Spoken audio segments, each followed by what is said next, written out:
ఏ వాడేరా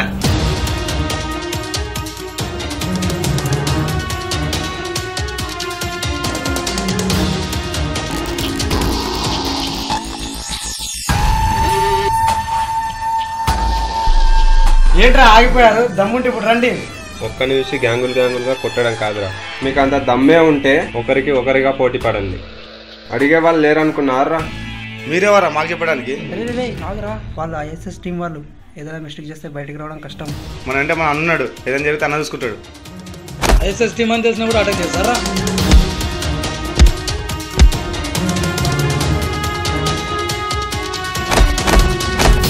ఇంత లేరు, మీకు గొడవలు అవసరమారా?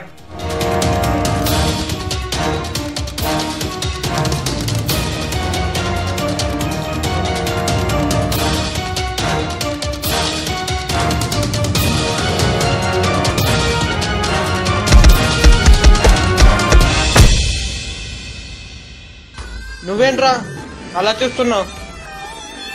నీకు పనిష్మెంట్ ఇవ్వలేదని చూస్తున్నావా? నువ్వు వాళ్ళని హాస్పిటల్లో అడ్మిట్ చేసి వాళ్ళ ఇంట్లో నువ్వే ఇన్ఫార్మ్ చేయాలి. ఓకే?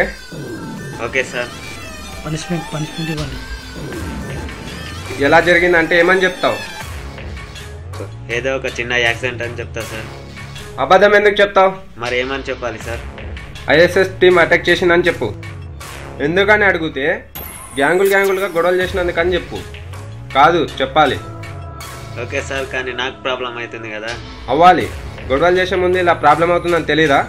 ఇప్పుడు నీకు ప్రాబ్లం అవుతేనే నెక్స్ట్ ఇలాంటి తప్పులు జరగవు. సార్ ప్లీజ్ సార్, ఈ ఒక్కసారి నన్ను క్షమించండి. నెక్స్ట్ ఇలాంటి తప్పులు చేయండి. ప్రతి ఒక్కరు తప్పు చేశాక చెప్పే డైలాగ్ ఇదే, నెక్స్ట్ టైం తప్పు చేయను అని. ఓకే, చూద్దాం. బట్ నీ ఆధార్ ఎక్కడ? చూపించు. ఎందుకు సార్? నెక్స్ట్ టైం తప్పు చేస్తే అప్పుడు పనిష్మెంట్ కోసం. ఇదిగోండి. ఓకే, మళ్ళీ రేపు కలుద్దాం. ఓకేనా? మళ్ళీ ఎందుకు సార్? నువ్వు వాళ్ళ ఫ్యామిలీకి మేము చెప్పావో లేదని మళ్ళీ కలుస్తాం. అదేంటి సార్, ఈసారికి వదిలేస్తున్నారు కదా. బాబు ఇట్రా. ఇలా వదిలేస్తూ పోతే ఇలాంటి తప్పులు జరుగుతూనే ఉంటాయి. ఇప్పుడిప్పుడే మన దేశం మారుతుంది, మనం కూడా మారుదాం. ఓకేనా? మారారా మీరు?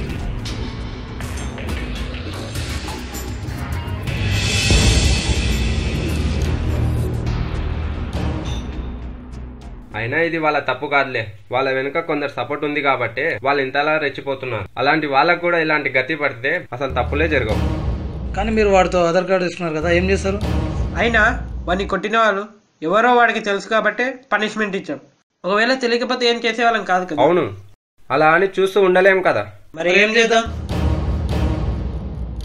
ఏం చేయాలో మీరేమైనా చెప్పగలరా? ఏమైనా అంటే నో ఐడియా. మీరేమైనా చెప్పగలరా? Yes, it's my opinion. మీరు ఏమనుకోకపోతే చెప్తా. పర్లేదు, చెప్పండి. ఇదేంటి? ఆధార్ కార్డ్. బట్ ఇది ఏం యూజ్ అవుతుంది? యూజ్ అంటే ఆ వ్యక్తి ఎవరు ఏంటి అనే వివరాలు అందులో ఉంటాయి. ఎవరు ఏంటి అని ఈ ఆధార్లో గుర్తించవచ్చు కదా. ఈ ఆధార్తో వాళ్ళు రోజు ఏం చేస్తున్నారు, ఎక్కడికి వెళ్తున్నారు అనే విషయాలను తెలుసుకోలేమా? అలా ఎలా తెలుసుకోగలం? సాధ్యమేనా? ఎందుకు కాదు, ప్రయత్నం చేస్తే ఖచ్చితంగా అవుతుంది. ఏంటి ఆ ప్రయత్నం? మనకి ఇంతకు ముందు వాట్సాప్, టెలిగ్రామ్ అలాంటి యాప్స్ ఉండేవి కాదు, కానీ ఇప్పుడు చాలా వరకు వాటిని టైంపాస్ కి యూజ్ చేస్తున్నారు. అవును. అలాగే టైంపాస్ కి యూజ్ చేసే యాప్స్ లాగా లైఫ్ పాస్ కి యూజ్ అయ్యే యాప్స్ కనుక ఉంటే అందులో ఆధార్ ఉన్న ప్రతి ఒక్కరు రోజు ఏం చేస్తున్నారు, ఎక్కడికి వెళ్తున్నారు, ఏం చేయాలనుకుంటున్నారు అనే ఇన్ఫర్మేషన్ ఇస్తే ఇప్పుడు జరుగుతున్న ఘోరాలు, మోసాలు, దొంగతనాలు, మానభంగాలు, మర్డర్లు ఇంకా ఇలాంటి తప్పులు ఏవి జరగవు కదా. అవును, ఇదంతా జరిగే పనేనా?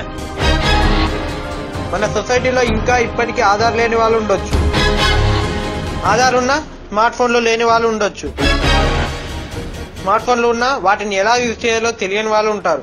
అలాంటప్పుడు ఎలా జరుగుతుంది? అవును, నీకు వచ్చిన డౌట్ కూడా కరెక్టే.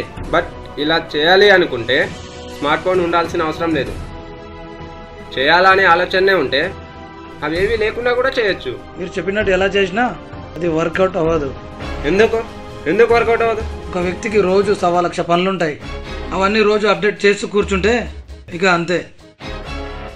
అయినా ప్రతిదీ అప్డేట్ చేయాలంటే కూడా ఎలా చేస్తారు పిచ్చి కాకపోతే? 1,00,000 పనులున్నాయని చెప్పి నీకు బాత్రూమ్ టాయిలెట్ వచ్చినా వాటిని వెయిట్ లిస్ట్ లో పెట్టి నీ పని నువ్వు చేసుకోలేవు కదా. ముందు ఆ పని పూర్తి చేసుకున్నాకే వేరే పని చేసుకుంటావు. ఒక వ్యక్తి బాత్రూమ్ కి కేటాయించిన టైం వాడి ఇన్ఫర్మేషన్ అప్డేట్ చేయడానికి కేటాయించారా? అలా అని ఒక ఫ్రెండ్ ని కలవాలన్నా, ఒక అమ్మాయిని లవర్ ని మీట్ అవ్వాలన్నా, ఆఖరికి భార్య భర్తలు కలిసి కాపురం చేయాలన్నా ఇలా అప్డేట్ చేయడం కరెక్ట్ కాదు కదా. ఎస్, బట్ ఒక ఫ్రెండ్ని కలవాలంటే అప్డేట్ చేయడానికి ప్రాబ్లం ఉండదు. ఒక అమ్మాయిని లేదా లవర్ని కలవాలంటే వాళ్ళ ఫ్యామిలీలో ప్రాబ్లం లేకపోతే ఇక్కడ ఏ ప్రాబ్లం ఉండదు. భార్య భర్తల విషయానికి వస్తే వాళ్ళు మేము కాపురం చేయాలని అనుకుంటున్నాం అని అప్డేట్ చేయాల్సిన అవసరం లేదు. మేమిద్దరం కలిసి ఉన్నాం అని అప్డేట్ చేస్తే సరిపోతుంది కదా. వాళ్ళు పలానా ప్లేస్ లో ఉన్నప్పుడు అక్కడ ఏదైనా ఇన్సిడెంట్ జరిగితే వాళ్ళే బాధ్యులని అర్థమవుతుంది కదా. వాళ్ళు కాకుండా వేరే ఎవరైనా అక్కడ ఉన్నారు అంటే డైలీ అప్డేట్ యాప్ లో తెలుస్తుంది. అప్పుడు వాళ్ళు ఏమైనా కారణమే ఉండొచ్చు అని సింపుల్ గా తెలిసిపోతుంది కదా. ఇలా చేయడం వల్ల ఎక్కడ ఏ తప్పు జరగదు. ఒకవేళ తప్పు చేయాలి అని అనుకోవడం కాదు కదా, అసలు తప్పు చేయాలనే ఆలోచన కూడా ఉండదు. అవును, మీరు అన్నట్టు జరిగితే ఎక్కడే తప్పు జరగదు. అలా డైలీ అప్డేట్ అవుతూ సాగుతుంది లైఫ్. ఓకే, చూద్దాం లైఫ్ పాస్ ఎలా అవుతుందో. చూద్దాం లైఫ్ పాస్ ఎక్కడి దాకా వెళ్తుందో. అందరూ సహకరిస్తే అప్డేట్ అవుతూ వెళ్తుంది.